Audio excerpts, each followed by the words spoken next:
What if I told you that almost half of the time you think you're busy, you're doing nothing? You may not believe me, and I don't blame you, but if you own a mobile phone, use Facebook or Twitter, read news, and work or study, a large portion of your time is stolen from you and you don't even realize it. Every minute, 510,000 comments are posted on Facebook. 500 hours of video content is uploaded to YouTube, and an average person receives 121 work-related emails per day. Every phone chime, every notification is time stolen, and it's a huge problem. All that digital traffic turns into an interruption every 11 minutes. Research shows that even short loss of focus while shifting between tasks costs as much as 40% of our productive time. Just imagine that. Out of an 8-hour workday, 3 hours we spend shifting our attention from one thing to another and then returning to what we left unfinished. Of course, not every interruption has the same price. When tasks are simple and similar in nature, context switching is very cheap. As we can see, even our primate cousin can browse multiple Instagram posts quite effortlessly. However, with activities that require focus and don't rely on habit, context switching is extremely expensive. But as we all know, life doesn't just stop because we want it to. Things keep happening. You may have to submit a paper, your boyfriend is texting you about evening plans, your mom wants to come over, your friends are having a fun conversation on WhatsApp, and your boss is asking for a report which you should have sent him yesterday. What can we do about all this noise? First, let's try and understand why we lose so much time when we are interrupted. First reason is our mode of thinking. According to a research done by Fisher and Hamel, we have two modes of thinking. One is creative and associations-based, and the other methodical, analytical, and memories-based. This is important to know because it is more expensive to switch between tasks that require different modes of thinking. However, if we group work that requires same mode of thinking, interruptions will cost less time.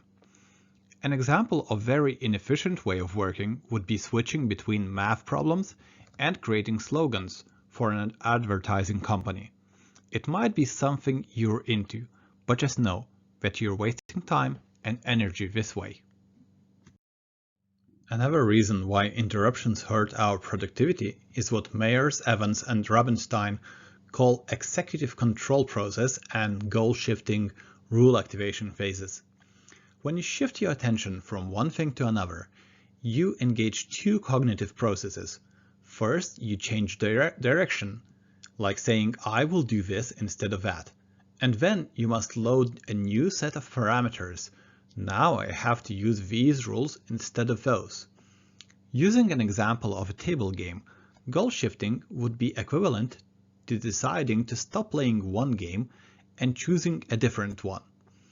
And rule activation would be equivalent to putting away the other game and setting up a new one, including reading the rulebook to understand how to play it. This wouldn't be so bad if we would not have to return to the game that we abandoned, but in life we are expected not only to return to the previous game, but also to return to the exact same state where we left it off. When this happens and when we are playing more than 2 games, we start feeling stressed out, we don't have enough time, and worst of all, we start rushing and making mistakes. Sometimes mistakes that can even cost lives. Now that we know how expensive context switching is and why it is so expensive, we can focus on solutions. One of the best solutions to the problem of interruptions is controlling them. Instead of checking your emails and social media every time a notification arrives, limit those activities to dedicated time slots in the day when you specifically spend time responding to emails and engaging in social media. Also, reserve quiet time in your calendar for important things so that other people and you yourself know that this time is dedicated to those specific activities. Also, find a way to physically show others that you don't want to be disturbed. One such way is having a small red flag on your table. It might seem rude, but if you communicate what it means upfront and respectfully, your co-workers will be less likely to disturb you during focus time. And use a Pomodoro clock. Pomodoro is a time management technique that uses a timer to break down work into 25 and 5-minute intervals. You spend 25 minutes focused on a specific task and then 5 minutes recuperating. There are many Pomodoro apps out there, just try one. Wherever you choose to use one or none of these methods, just don't forget how much context switching costs. Control it, be mindful, and don't let 40% of your productive time go to waste. For more information on context switching, productivity, and internet statistics, please follow these references. Also, thank you for the template for this presentation to Slide Carnival and for photographs to Unsplash.